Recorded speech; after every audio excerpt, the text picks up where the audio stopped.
City Council has the responsibility for solid waste collection and disposal, maintenance of infrastructure services such as roads, bridges, market facilities, among others. In this InfoHub-in-Depth, we take a look back at some of the measures and major projects implemented by the Georgetown Mayor and City Council in 2019 and plans by the municipality to restore the capital city to its former glory. Holding true to his commitment of restoring local democracy, His Excellency President David Granger over the last 4 years established 4 new towns. They include Bartica, Letham, Mararuma and Madia. The new towns have become the hub of economic development in the hinterland regions they represent. President Granger believes that every region must have a capital town to drive local economic empowerment. Late last year, the Georgetown Mayor and City Council was presented with an offer to partner with Dr. Karnia Matali to put an immediate halt to the dumping and burning of garbage in Georgetown. The standing order was removed during the council's statutory meeting to facilitate the doctor's PowerPoint presentation on recycling and incineration. So today I wish to propose a solution which I've entitled Phoenix Incinerator and Recycling Project. It is a solution for the management of solid waste, which includes household, medical, industrial, and other waste, to prevent climate change and its catastrophic consequences. So in 2016, I found this slide and I asked myself, after 50 years of independence, how far have we come? Where are we going and how will we get there? And this, in essence, sums up a lot of our problems. Because there are 4 major pillars that I think we need to focus on. Number 1, everyone needs to take responsibility for their actions. And this is all in dealing with solid waste. Number 2, we need to make good choices. Number 3, people need to be disciplined. Underscoring the fact that thousands of tons of solid waste are dumped in landfills every year, the doctor said a disadvantage to this method is that everything is dumped regardless of the consequences and the toxicity of the materials. Advantages of an incinerator, which is what we're proposing to deal with solid waste, is that combustible organic substances which are burnt off, all that is left remaining is an ash. Toxic gases would be processed in a computerized system to ensure that no toxic gases are released. He further pledged his support to collaborate with the Mayor and City Council to reduce the amount of solid waste. Meanwhile, Minister of Communities, the Honourable Ronald Bulkan, last September handed over a tractor-trailer to the M&CC to boost the Council's efforts to restore the capital city. We are very much aware of the enormous challenges that the Council is faced with as far as its revenue base is concerned, and that in the absence of realistic valuations and revaluation of properties in the city, that your revenue base is compromised and challenged. And it is for this reason that the central government is forced in the interim to step in and to provide much critical support by way of equipment and other forms of assistance to assist the Council in its various duties. It is my hope, Mr. Mayor, that due care is taken and paid to this very expensive piece of equipment. According to Minister of Communities, the Honourable Ronald Bulkan, the brand new $45 million machine forms part of an ongoing support program by the central government to all municipalities throughout Guyana. We have already supplied tractors and skip lift trailers as well as skip bins to each of our other 9 municipalities. Currently, a further 10 trailers are in the process of being acquired for delivery to our municipalities. This again represents ongoing support by the central government to our local government organs. City Mayor Ubraj Narain, on behalf of the Mayor and City Council, welcomed the gift. I'm very grateful for the Ministry of Communities and central government for this wonderful piece of equipment which will be beneficiary not for only the Mayor and City Council but all our residents. The mayor and city councillors of Georgetown last May signed a memorandum of understanding with the Georgetown Chamber of Commerce, which will see the entities working together in several areas for the benefit of Georgetown and its environs. The MOU covers areas such as general rates, public security in the city, building codes, infrastructural development, environment, public education, awareness and information sharing, along with the training and capacity building. His Worship the Mayor of Georgetown said the M&CC has created history and is of the view that this is the way the capital city will move forward. And this only can happen in collaboration. No one can stand on their feet alone. The weight to carry the city is not one-man show, but is a show with collaboration with the private sector and other entities. President of the Georgetown Chamber of Commerce and Industry, Daegu Boyer, said he looks forward to working with the M&CC. Being the Georgetown Chamber has a vested interest in seeing the city seeing that the city does well, and we recognize the new energy coming from the Mayor and City Council. We welcome that energy. Members of the diplomatic community were given a tour to various parts of the capital city after meeting with the Mayor and City Council of Georgetown.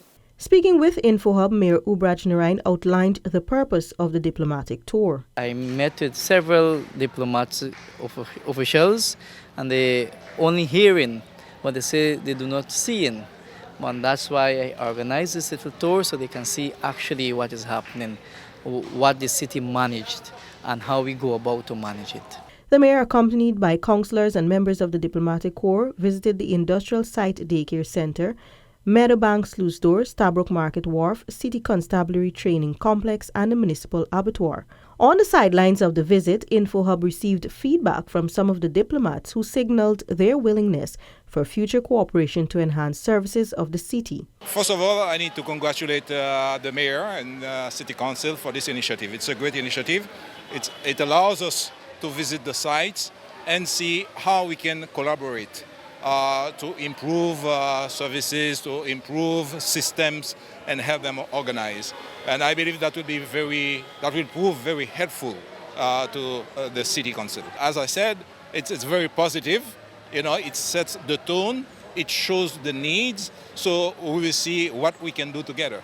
I think we can help. So after here, we are going to have a meeting with the mayor and see what we can do.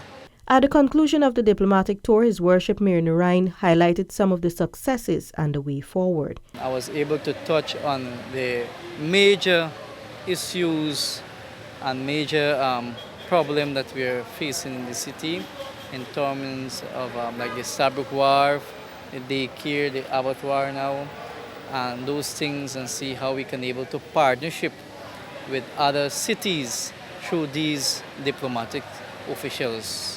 There will be a follow-up meeting with the diplomatic corps, and which I will able to get a brief what are the way forward.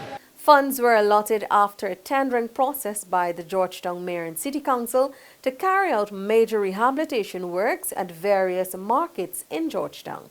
Commuters and vendors will soon be beneficiaries of better convenience and security following the rehabilitation works at the Alboys Town Market, totaling more than $8 million.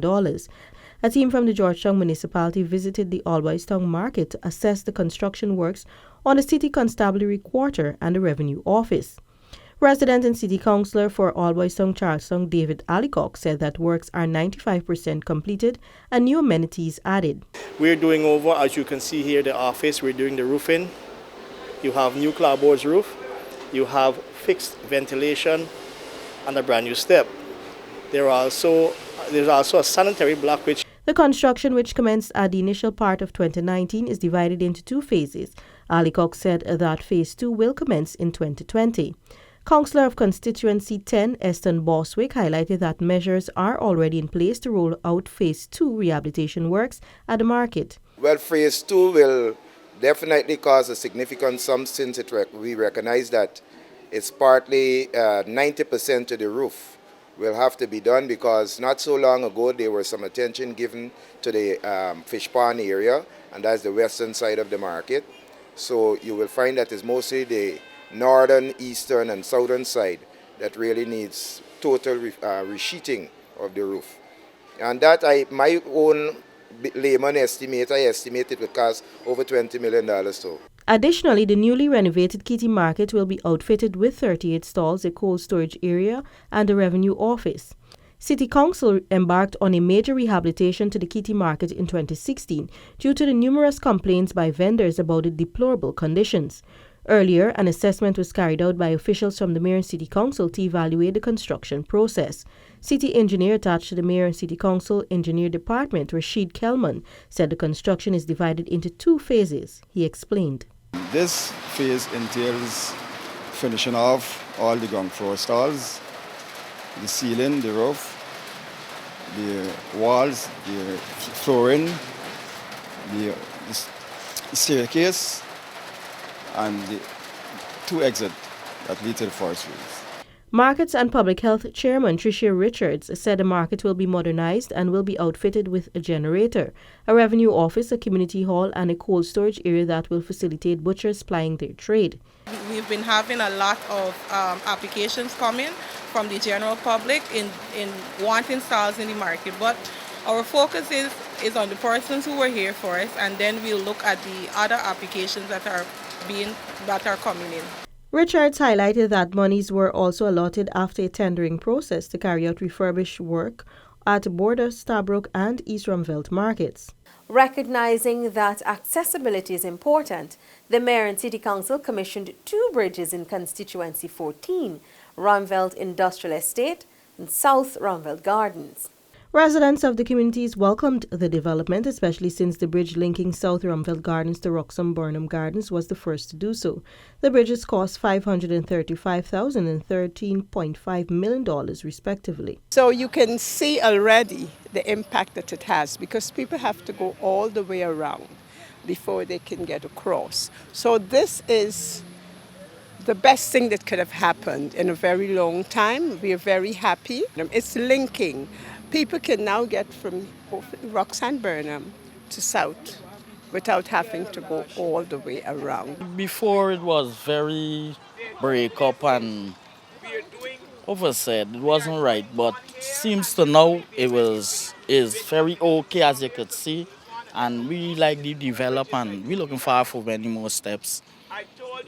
Don't know the village, love the steps, and we'd still be looking out to see where more could be done in the neighborhood. Denroy Tudor, councillor of the constituency, noted that while the bridges will provide relief to those living in the community, he recognizes that his job is far from over. There's certainly more work to be done within this constituency, and I know that with the support of the residents, we will get this and much more accomplished. The commissioning of the bridges is part of the government's vision of linking and creating safe communities. The M&CC has built and rehabilitated several bridges across the country. Meanwhile, several residents expressed their satisfaction with the work that the government has been consistently doing over the last 4 years. The government is trying, you know what I mean, but everything coming to come, remember, everything can't happen as rush, we got to give him a little time still, but as I say, everything coming to come, and I know maybe in the next term, you can do much more better, right? I have seen a lot of improvement. First of all, the drainage system.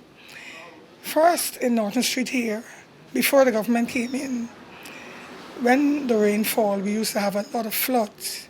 People couldn't have come out of their yard, and we used to have to put bridges and so for there to walk on.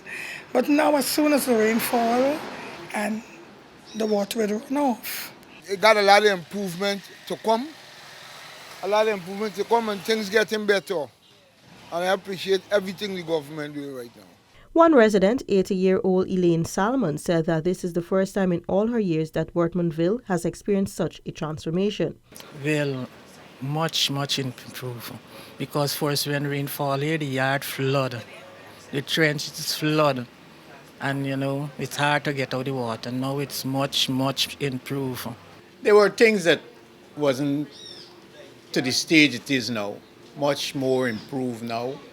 And I think in overall it's great to see what the government is doing.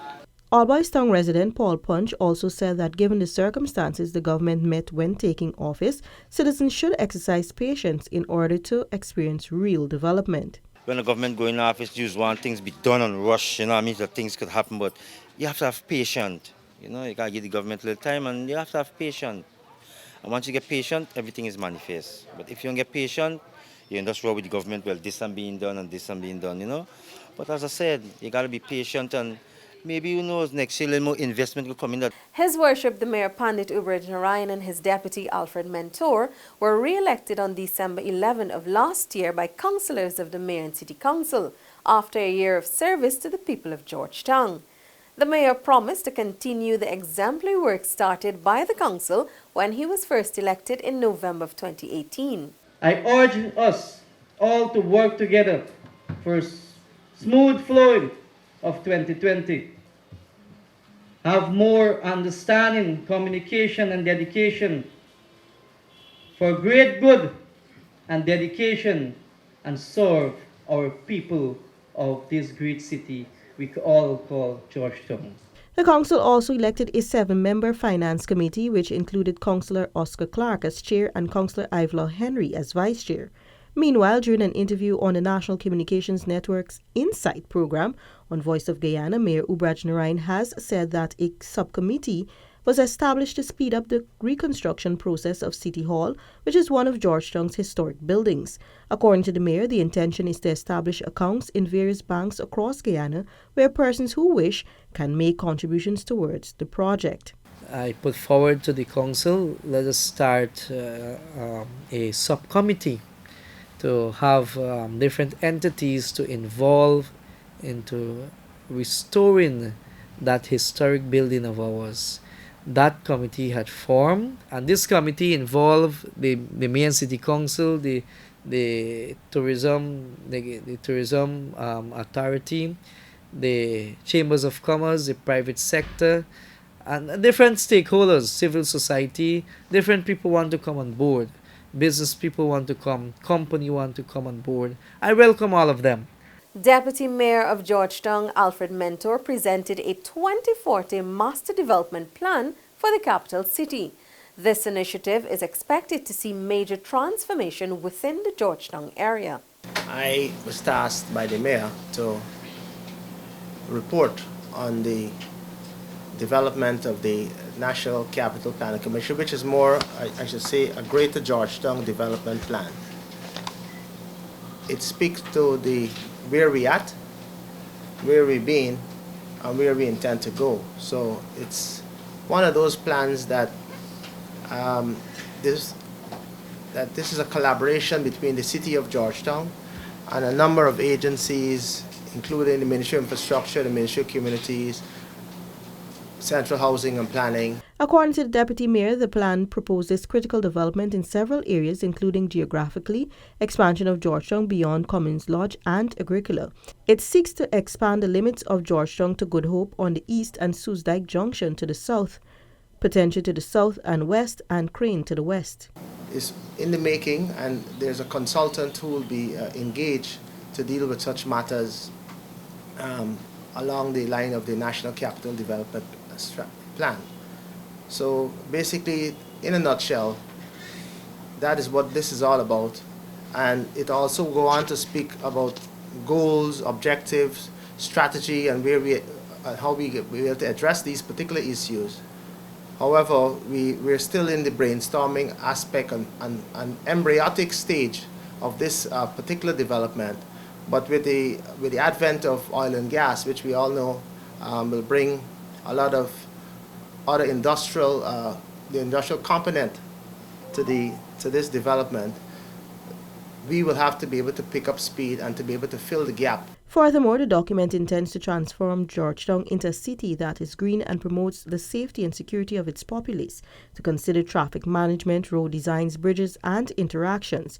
An important aspect of the plan is that it seeks to encourage investors and promote businesses. As we close this InfoHub in depth, we will hear from two city councillors on their plans they have for their constituency. Heston Boswick wants to see his constituency, All Boys Town, Charlestown, build a night care center, the first of its kind supporting families, especially single parents who work the night shift. The facility will be similar to the one built in Perica. And that is recognizing that most of our women are doing security work. And the care for who and how and where they leave their children. So I would want to suggest that some interest and emphasis should be placed in establishing a night care center. In itself, it will create employment as well. In the area of environmental health, Boswick reminded of the period when sanitary inspectors would come to your home, and if your surroundings were not clean, you were fined. I would advocate for that because you will recognize that persons just feel that it is their right to litter and not their right to keep their surrounding clean. And in some cases, it extends from apart from their surrounding, it extends within and around the communities in which they live. So having a reinforcement of the bylaws, the littering bylaws, I think having it being enforced, we will definitely guarantee the restoration. He also supports the mayor's call for persons to pay their rates and taxes. Before the end of my tenure as councillor, I will be happy to know, and I want to be ambiguous to say I would be happy to know 75% of the non-payers of tax pay their taxes in All Boys Town, Charlestown. This, he says, will assist greatly in garnering finance for the upkeep of the city. Councillor for Constituency 13, Tricia Richards, explained that she has collaborated with Director of Sport Christopher Jones to have East Rumveld Playground up and running. I find that they're more responsive to sports. So through the coaches for the football teams and so on, I've been working with them so that they can have a different outlet instead of going to violence and crime and so on. Lights have been installed at the ground and a committee established to ensure that the youths have access to the facility. Moving forward, the councillor will engage a new minister with responsibility for housing, Annette Ferguson, to find a solution to squatting. Several self-help community cleaning projects have been completed with the assistance of community leaders on Sundays. With the help of Ministry Communities, I've been able to secure some grants for the constituency. I think it's $19.2 million to be spread across 4 areas. We're looking at the East Rumveld Community Ground, the West Rumveld Ground, and 2 bridges on Lane Avenue. This brings us to the end of another InfoHub in-depth. On this program, we highlighted some of the major developmental works done by the Georgetown Mayor and City Council during 2019. Thanks for watching. Recognizing that land allocation alone could not adequately meet the housing demands of citizens, the coalition government, through the Central Housing and Planning Authority, constructed over 280 homes. These included elevated, 2-storied, flat and low-income duplexes. Also made available were single, elevated, single, flat, 2- and 3-bedroom homes.